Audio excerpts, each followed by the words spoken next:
Siapa sebenarnya Prabu Jayabaya, sang peramal masa depan Nusantara?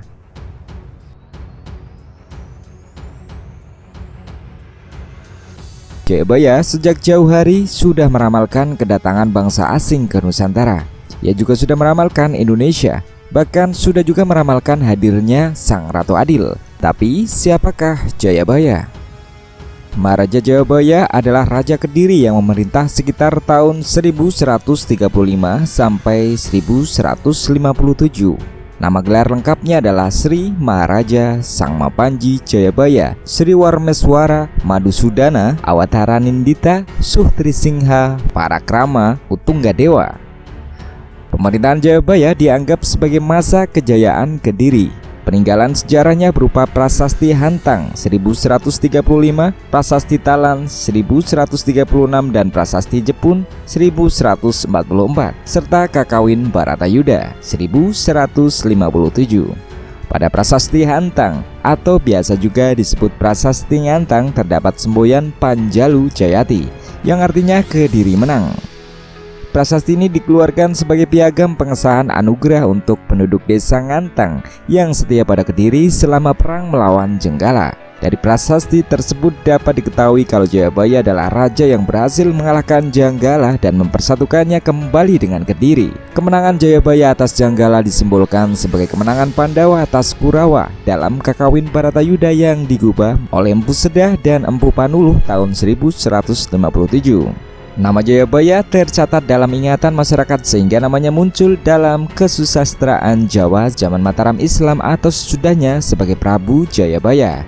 Contoh naskah yang menyinggung tentang Jayabaya adalah Babat Tanah Jawi dan Serat Aji Pamasa. Dikisahkan Jayabaya adalah titisan Wisnu. Negaranya bernama Widarba yang beribu kota di Memenang. Ayahnya bernama Kendrayana, putra Yudayana, putra Parikesit, Putri Abimanyu, Putri Arjuna dari keluarga Pandawa. Permaisuri Jayabaya bernama Dewi Sara, lahir darinya Jayamijaya, Dewi Pramesti, Dewi Pramuni dan Dewi Sasanti. Jayamijaya menurunkan raja-raja tanah Jawa, bahkan sampai Majapahit dan Mataram Islam. Sedangkan Pramesti menikah dengan Atradharma Raja Yawastina, melahirkan Angling Dharma Raja Malawapati. Jayabaya turun tata pada usia tua. Ia dikisahkan moksa di Desa Menang, Kecamatan Pagu, Kabupaten Kediri. Tempat petiliasannya tersebut dikeramatkan oleh penduduk setempat dan masih ramai dikunjungi sampai sekarang. Prabu Jayabaya adalah tokoh yang identik dengan ramalan masa depan Nusantara. Terdapat beberapa naskah yang berisi ramalan Joyoboyo, antara lain Serat Jayabaya Musarar, serta Praniti Wakya, dan lain sebagainya. Dikisahkan dalam Serat Jayabaya Musarar, pada suatu hari Jayabaya berguru pada seorang ulama bernama Maulana Ngali Samsujen. Dari ulama tersebut Jayabaya mendapat gambaran tentang keadaan Pulau Jawa sejak zaman diisi oleh Aji Saka sampai datangnya hari kiamat. Dari nama guru Jayabaya di atas dapat diketahui kalau naskah serat tersebut ditulis pada zaman berkembangnya Islam di Pulau Jawa. Tidak diketahui dengan pasti siapa penulis ramalan-ramalan Jayabaya. Sudah menjadi kebiasaan masyarakat saat itu untuk mematuhi ucapan tokoh besar. Maka si penulis naskah pun mengatakan kalau ramalannya adalah ucapan langsung Prabu Jayabaya, seorang raja besar dari Kediri. Tokoh pujangga besar yang juga ahli ramalan dari Surakarta bernama Ranggawarsita sering disebut sebagai penulis naskah-naskah ramalan Jayabaya. Akan tetapi Ranggawarsita biasa menyisipkan namanya dalam naskah-naskah tulisannya, sedangkan naskah-naskah ramalan Jayabaya pada umumnya bersifat anonim. Ramalan Jayabaya atau sering disebut Jangka Jayabaya adalah ramalan dalam tradisi Jawa yang salah satunya dipercaya ditulis oleh Jayabaya, Raja Kerajaan Kediri. Ramalan ini dikenal pada khususnya di kalangan masyarakat Jawa yang dilestarikan secara turun-temurun oleh para pujangga. Asal-usul utama Serat Jangka Jayabaya dapat dilihat pada kitab Musasar yang diubah oleh Sunan Giri Prapen.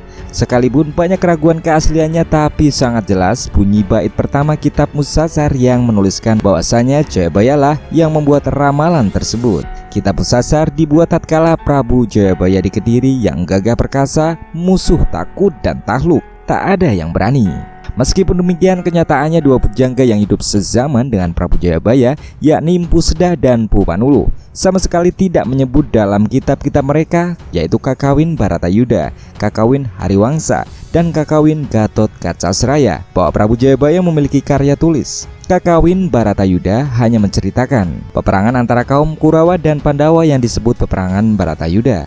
Sedangkan Kakawin Hariwangsa dan Kakawin Gatot Kacasraya berisi tentang cerita ketika Sang Prabu Kresna, titisan Batara Wisnu, ingin menikah dengan Dewi Rukmini dari negeri Kundina, putri Prabu Bismaka. Rukmini adalah titisan Dewi Sri. Dari berbagai sumber dan keterangan yang ada mengenai ramalan Jayabaya, maka pada umumnya para sarjana sepakat bahwa sumber ramalan ini sebenarnya hanya satu, yakni Kitab Asrar atau Musarar karangan Sunan Giri Prapen atau Sunan Giri ketiga yang dikumpulkan pada tahun Saka 1540 atau sama dengan 1028 Hijriah atau sama dengan 1618 Masehi. Hanya selisih 5 tahun dengan selesainya kitab Pararaton tentang sejarah Majapahit dan Singosari yang ditulis di Pulau Bali 1535 Saka atau 1613 Masehi. Jadi penulisan sumber ini sudah sejak zaman Sultan Agung dari Mataram bertata, yaitu 1613 sampai 1645 Masehi. Kitab Jangka Jayabaya pertama dan dipandang asli adalah dari buah karya Pangeran Wijil I dari Kadilangu, sebutannya Pangeran Kadilangu II, yang dikarangnya pada tahun 1666 sampai 1668 Jawa, atau sama dengan 1741 sampai 1743 Masehi. Sang Bojangga ini memang seorang pangeran yang bebas, mempunyai hak merdeka yang artinya punya kekuasaan wilayah atau perdikan yang berkedudukan di Kadilangu dekat Demak. Memang beliau keturunan Sunan Kalijaga, sehingga logis bila beliau dapat mengetahui sejarah leluhurnya dari dekat, terutama tentang riwayat masuknya Sang Brawijaya terakhir kelima mengikuti agama baru, agama Islam, sebagai pertemuan seketika antara Sunan Kalijogo, Brawijaya kelima, dan penasehat Sang Baginda bernama Sabdo Palon dan Nyayo Genggong. Di samping itu, beliau menjabat sebagai kepala jawatan pujangga Keraton Kartasura tatkala zamannya Sri Pakubuwana II, yaitu di tahun 1727 sampai 1749. Hasil karya sang pangeran ini berupa buku-buku, misalnya Babat Pajajaran, Babat Majapahit, Babat Demak, Babat Pajang, Babat Mataram, Raja Kapa-Kapa, Sejarah Empu, dan lain-lain. Tatkala Sri Paduka Pakubuwana I naik tata, yaitu di tahun 1704 sampai 1719, yang penobatannya di Semarang, Gubernur Jenderalnya bernama Van Outdoorn yang memerintah pada tahun 1691 sampai 1704. Kemudian diganti G.G. Van Hern 1705 sampai 1706.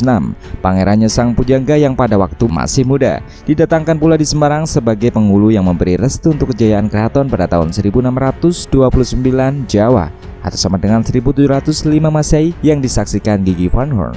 Ketika Keraton Kartasura akan dipindahkan ke Desa Solo, sang pujangga diminta pendapatnya oleh Sri Pakubuwana II. Ia kemudian diserai tugas dan kewajiban sebagai peneliti untuk menyelidiki keadaan tanah di Desa Solo, yang terpilih antara mendirikan keraton yang akan didirikan tahun 1669 Jawa atau 1744 Masehi.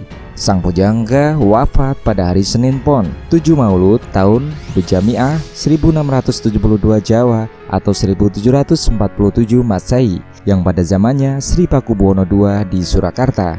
Kedudukannya sebagai Pangeran Merdeka diganti oleh putranya sendiri, yakni Pangeran Sumekar, lalu berganti nama Pangeran Wijil II di Kadilangu atau Pangeran Kadilangu III. Sedangkan kedudukannya sebagai pujangga Keraton Surakarta diganti oleh Ngabei Yasadipura I pada hari Kamis Legi 10 Maulud tahun B 1672 Jawa atau sama dengan 1747 Masehi.